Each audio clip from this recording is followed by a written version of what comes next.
Bienvenidas y bienvenidos a este nuevo podcast de IRC. Hoy nos acompaña aquí un psicólogo referente, un gran profesional, conferencista y otras muchas cosas en su Perú natal.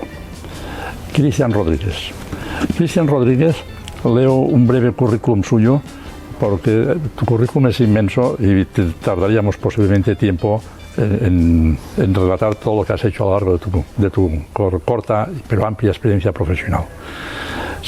Psicólogo clínico, conferencista internacional, catedrático de pregrado y posgrado, formador de coachings, creador del método Salami.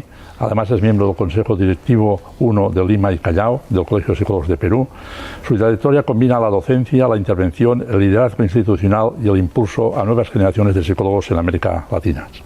Cristian, bienvenido a este podcast de IRC. Encantado, Raymond. Siempre un gusto visitarlos y más aún representando a la psicología de mi amado Perú. Encantado. Es un honor tenerte aquí, como no puede ser de otra manera. Y como te expliqué antes de empezar esta grabación, se trata de ver básicamente el grado o la parte más humana de tu faceta, de tu vida profesional. ¿Qué es lo que te motivó para estudiar psicología? Básicamente tuve unos padres maravillosos que Dios me dio la bendición de tenerlos como formadores. Me dijeron algunas premisas que no las había probablemente escuchado en la escuela. Por ejemplo, haz lo correcto aunque nadie te vea. También recuerdo mucho lo que resona en mi corazón de mi madre, que me dice: da sin esperar recibir. En la vida estamos de pasaditas y es que hay que dejar huellas bonitas. Y también ya en mis primeros años en la escuela descubrí de que no todos tenían que ver las cosas como tú las ves. Entonces muchas veces hay que escuchar para comprender, no para reaccionar. Luego, ya con los estudios, descubrí que eso se llamaba empatía. Y creo que mucha gente va por el mundo diciendo que se siente mal porque es muy sensible o que llora de todo. Y mi respuesta es: no te sientas mal. Creo que al mundo le falta sensibilidad y ser más humanos, incluso en esta época de IA, donde la tecnología y lo digital nos gobierna o muchas veces es ama de nuestro tiempo. Esos fueron básicamente los canales que la psicología se impregnó en mí. Tus padres te marcaron como a todos nos han marcado nuestros padres. Es evidente, por lo que dices también, te inclinaste por la profesión de psicólogo. ¿Cuándo tenías claro que ibas, una vez finalizado el bachiller, el pregrado, empezar la carrera de psicología y no otras carreras que también servían para ayudar a los demás? Pues yo creo que entre los 14 y 15 años, cuando comencé a recibir las pautas de lo que es en la secundaria, en la formación colegial, lo que conocemos como orientación y bienestar del educando o del estudiante, encontré a una psicóloga en mi escuela que me decía, ¿no?, de que a veces el momento es el malo, no tú.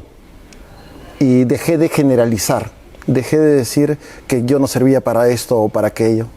Eso con los años me llevó a crear algunas cosas, como el método Salami, por ejemplo, que habías nombrado, que sirve para darnos cuenta que a veces los seres humanos no nos damos el valor de ser únicos e irrepetibles.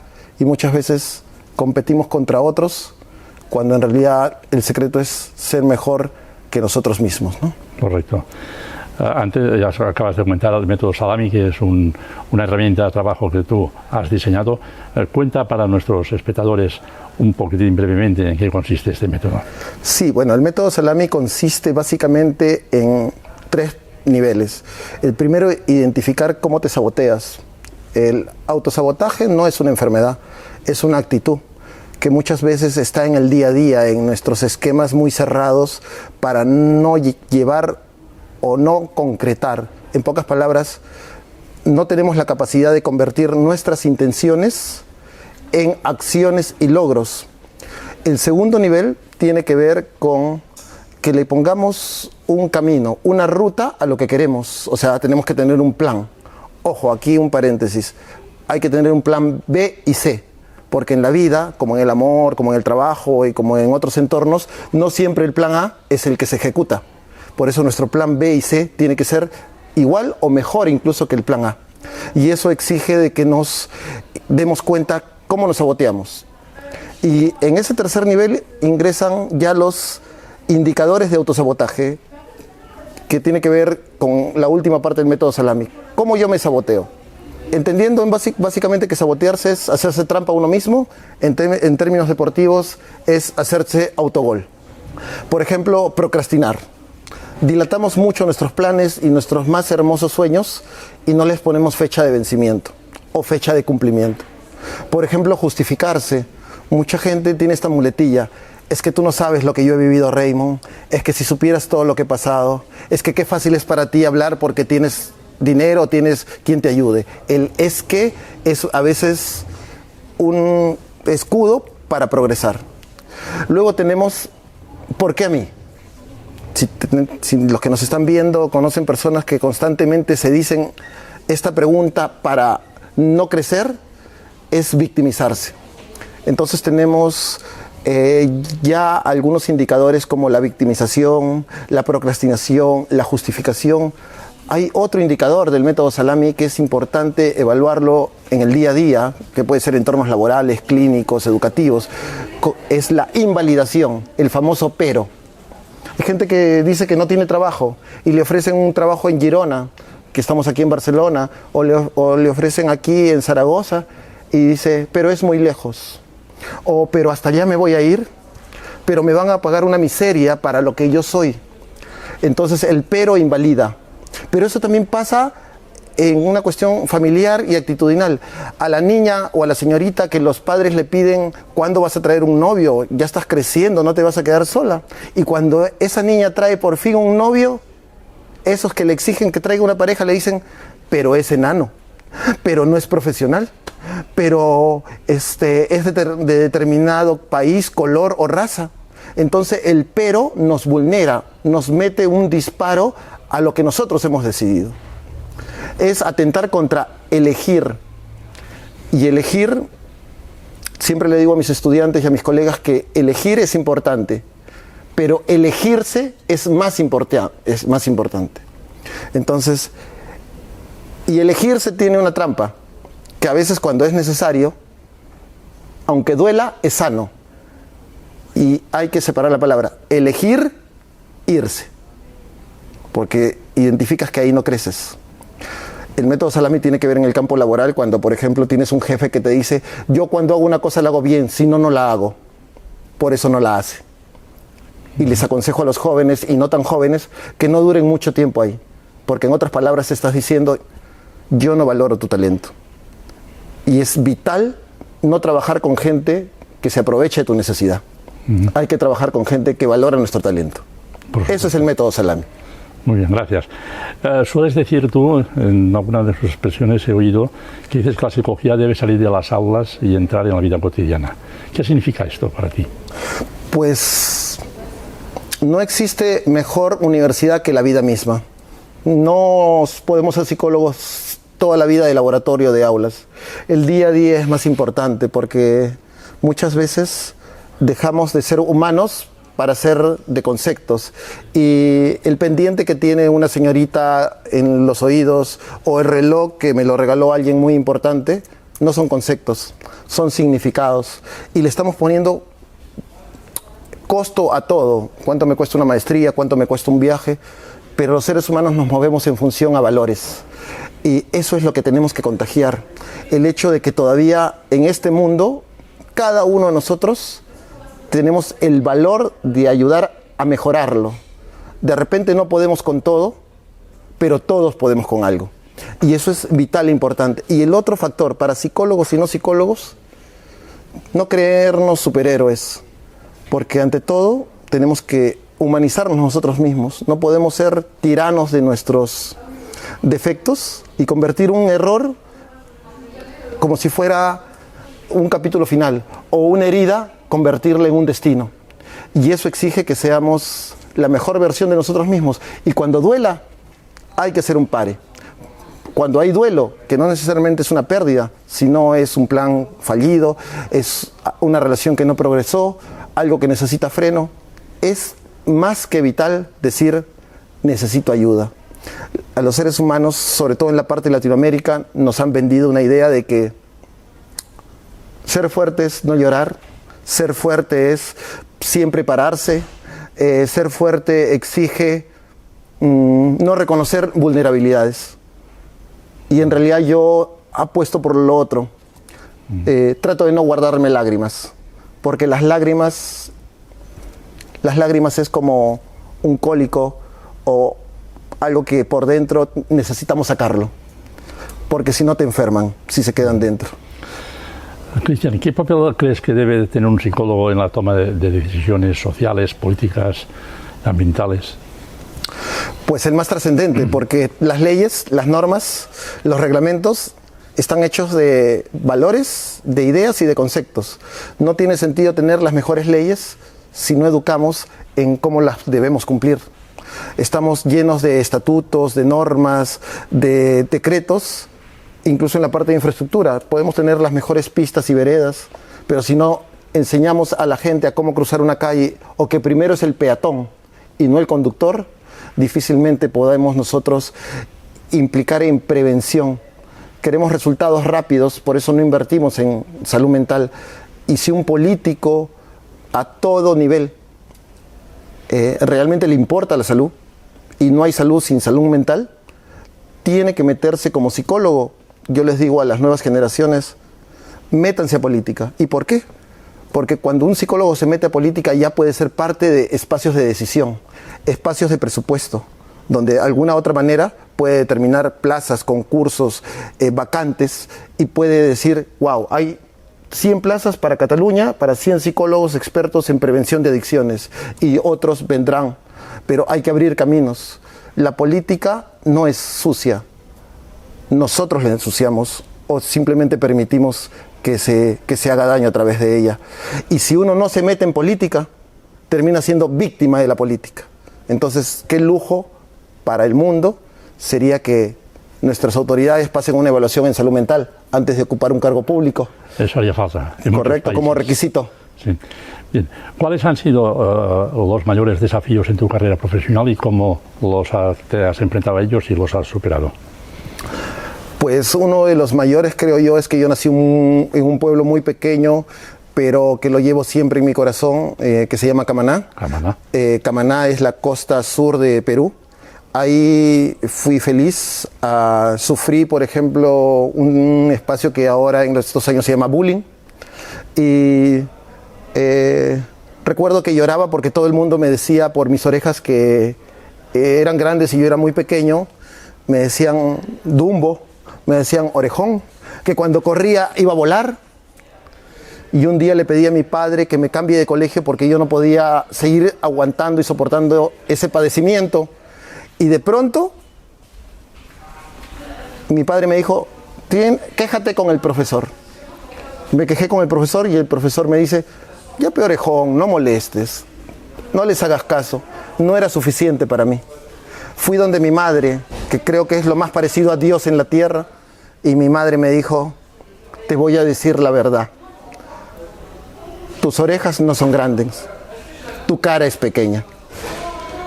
Y esa fue mi primera clase de reestructuración cognitiva, de que si yo veo el mundo de otra manera, en cada problema voy a ver probablemente una oportunidad y no una queja. Y eso aplicable a muchas cosas, porque algún día yo salí de esa ciudad y salí para aprender estas cosas que he venido a compartir o a enseñar aquí a Barcelona, en España, o alguna vez ha sido en Madrid y en otros lugares, pero otro reto ha sido acostumbrarme a que hay que preguntar y no asumir, porque uno viene formado de que tiene prejuicios, tiene estereotipos y no tienes por qué generalizar y concluir. Y creo que trabajar y estudiar al mismo tiempo, te habla alguien que ha trabajado en restaurantes atendiendo o en transporte también movilizando, porque no había los medios. En mi Camaná no había universidad, pero yo ya sabía cuál era mi camino.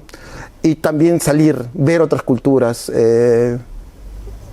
visitar 6 o 7 veces España es siempre aprender, al margen de compartir, de tener la energía de visitar amigos o estar en México y ser un ciudadano del mundo, pero para aprender del mundo.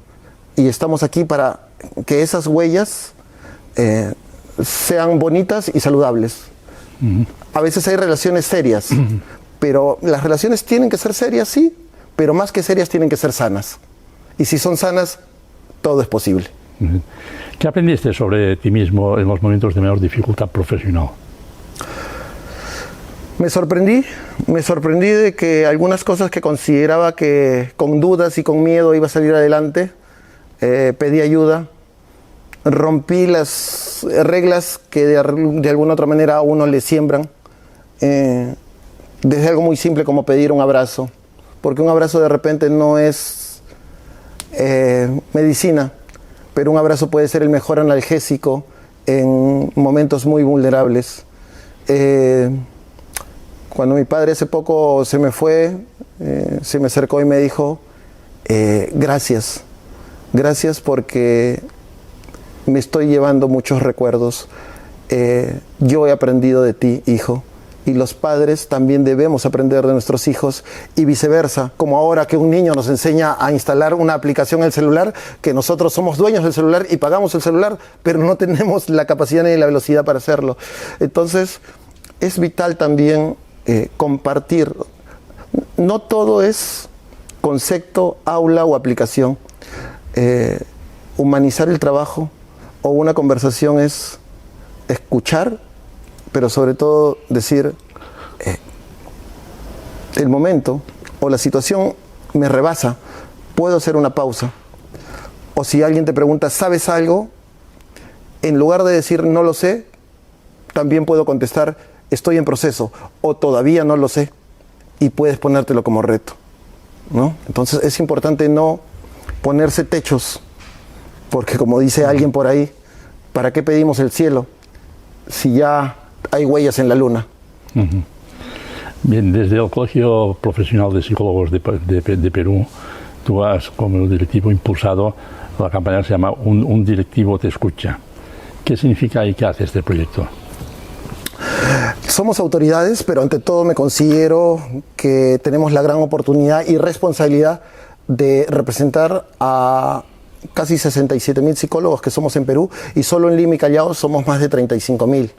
Entonces, ante todo, tener en claro que los cargos son estaciones, no son eternos, y debemos considerarnos trabajadores de esos psicólogos, pero para darles el mejor trato y acercarnos a ellos como humanos, para decir, estoy trabajando para un mejor colegio, para ti y por ti.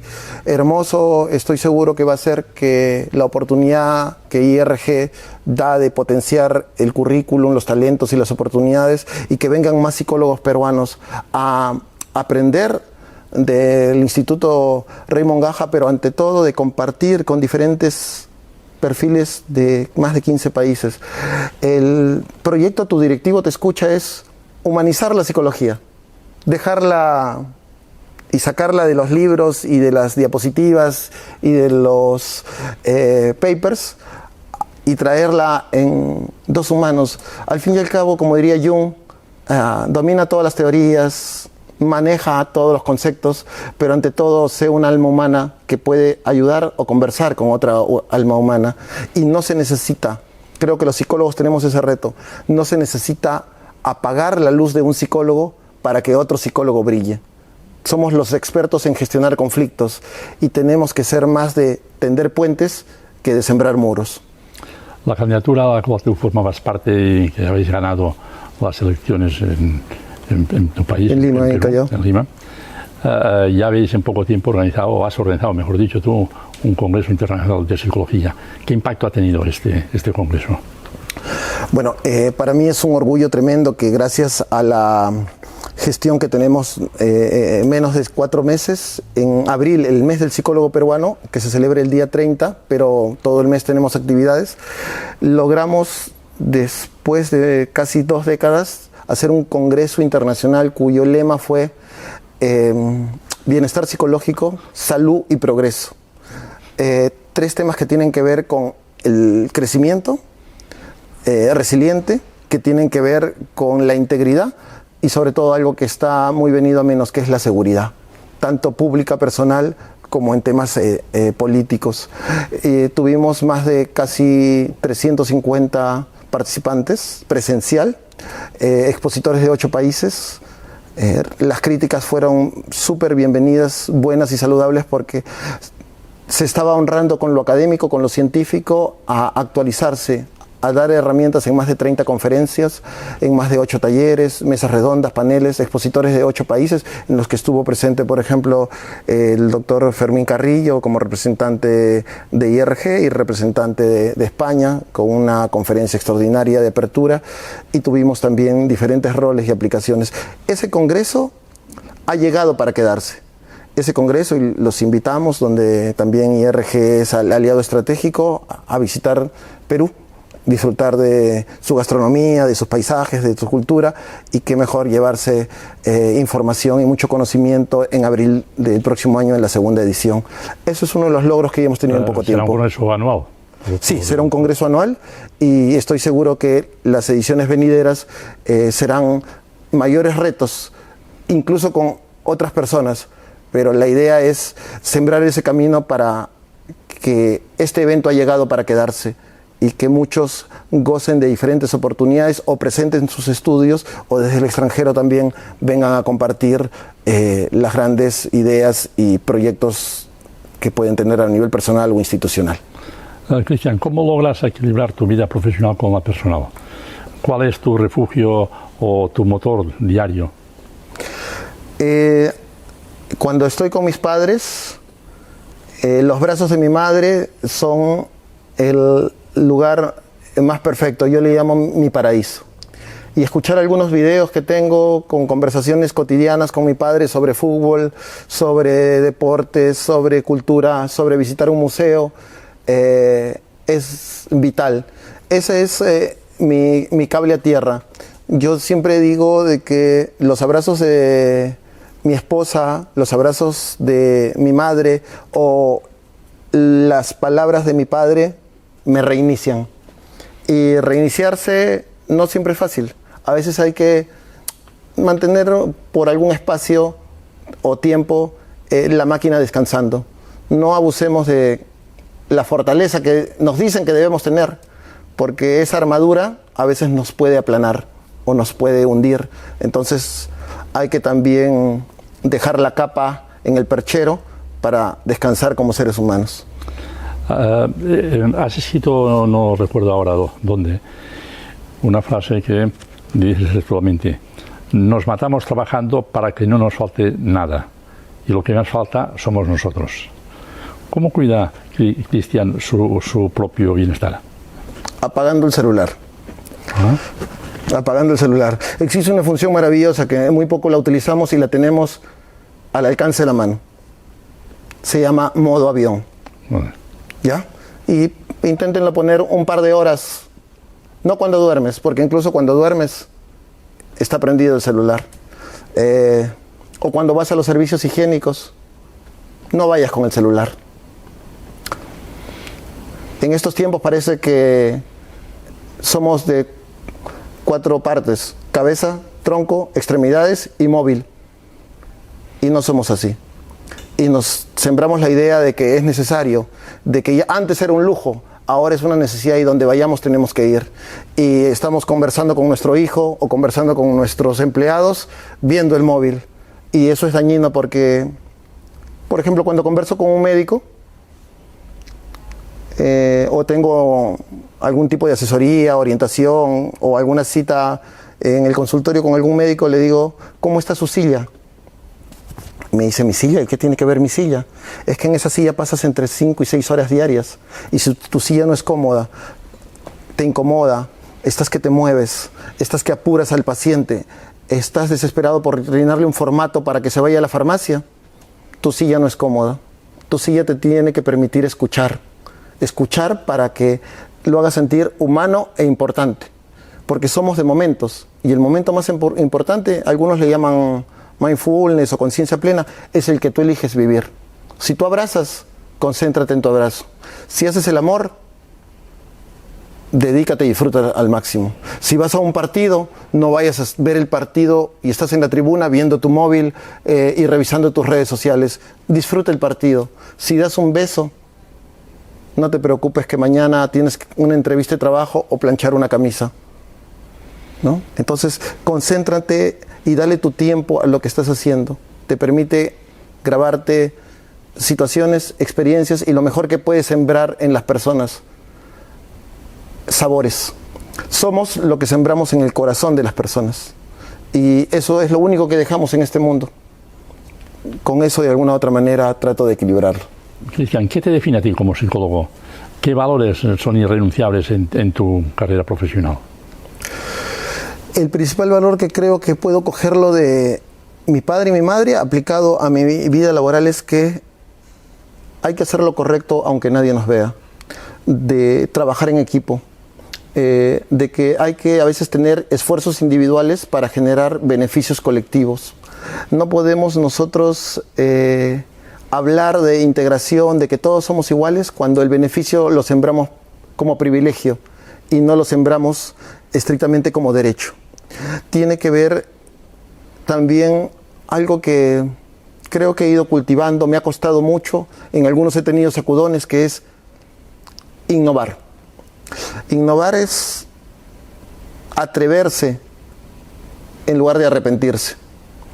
Es de decir, wow, es probable que no me vaya bien, es probable que no lo domine, incluso es probable que sea criticado, pero con miedos y con dudas, en esos campos, atreverse siempre será mejor que arrepentirse, porque si no, no habría experimentos, si no, no podríamos decir, he hecho 50 artículos, porque algún día escribiste solamente un artículo y no 50, o atreverte a hacer un libro, o hacer un viaje cruzando el Atlántico para decir, quiero aprender de otros, atreverte a crear de nuevas técnicas, lo que hoy día conocemos como tercera generación, en realidad ya existe mucho de ello hace 50 o 60 años, pero con otros nombres.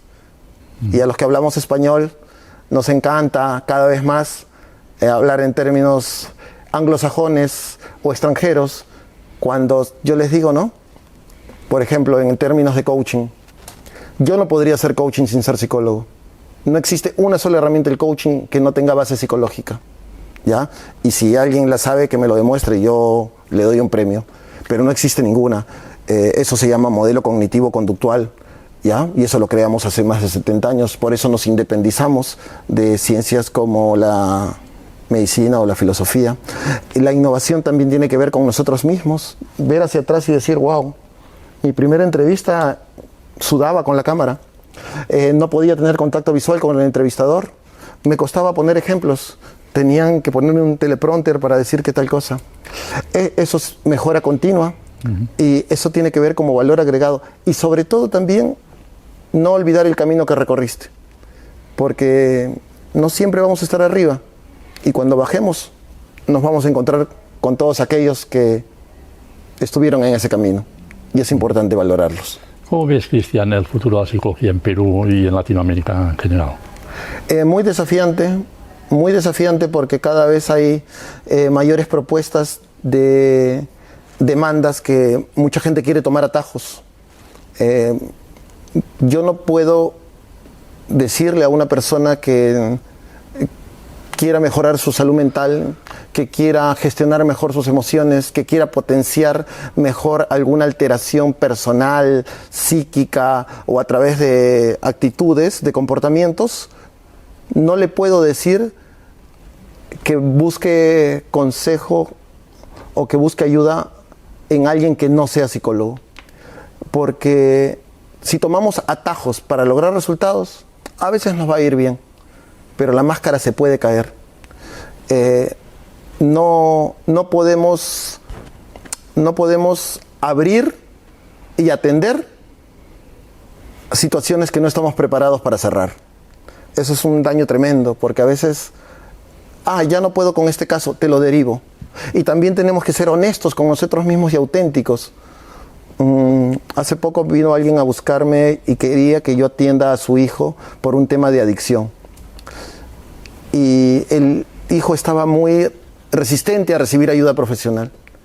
Y le dije, cuenta conmigo para probablemente una conversación, pero si necesita un tratamiento, necesita algo ya más elaborado en tema de adicciones, no lo voy a poder yo ayudar y tratar.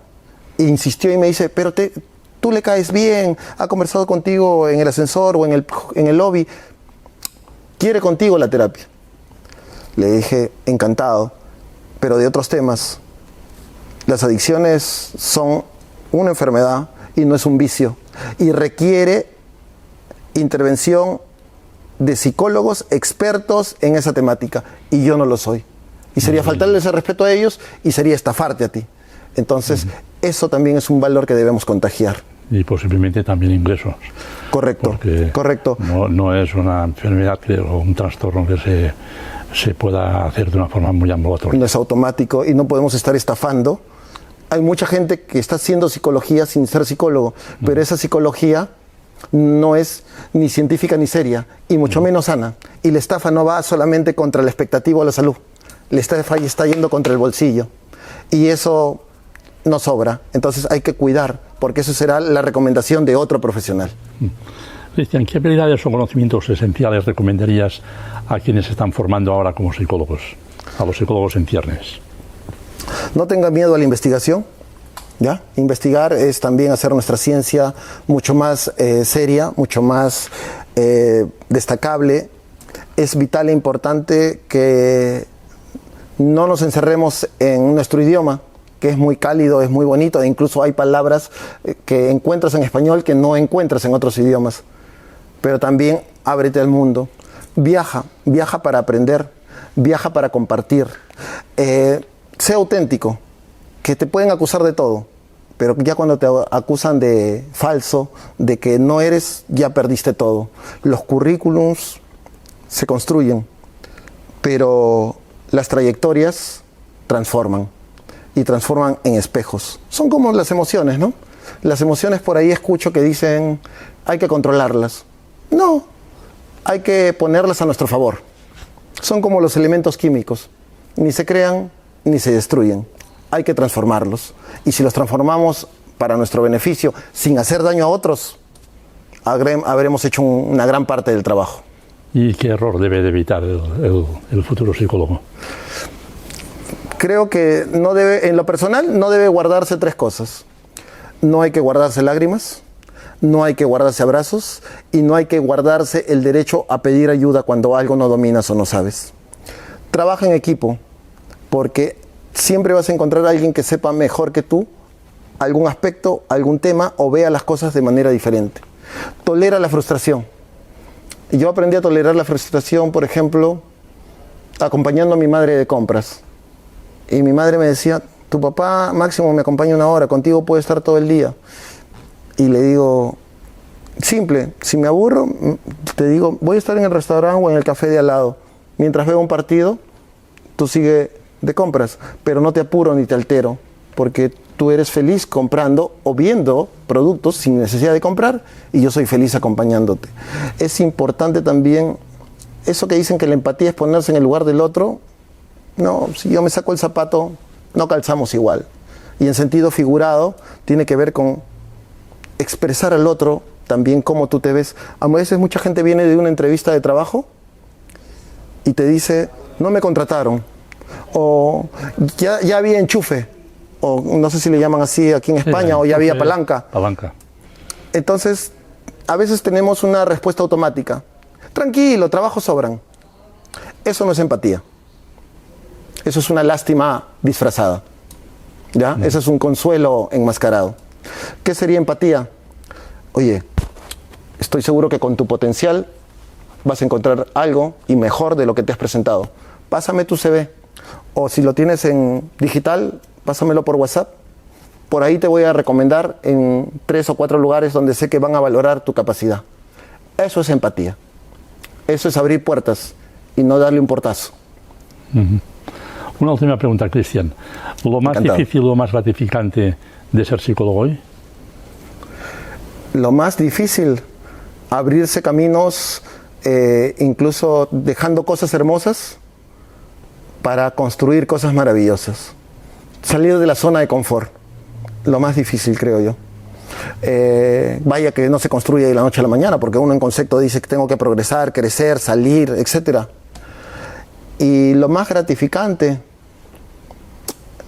ser parte de la felicidad de otras personas o ser un arquitecto de proyectos personales y profesionales de niños, adolescentes, adultos, familias, y construir una mejor calidad de vida para otros que incluso no vas a volver a ver en tu vida, pero les sembraste caminos y ellos construirán ya sus propias rutas y carreteras.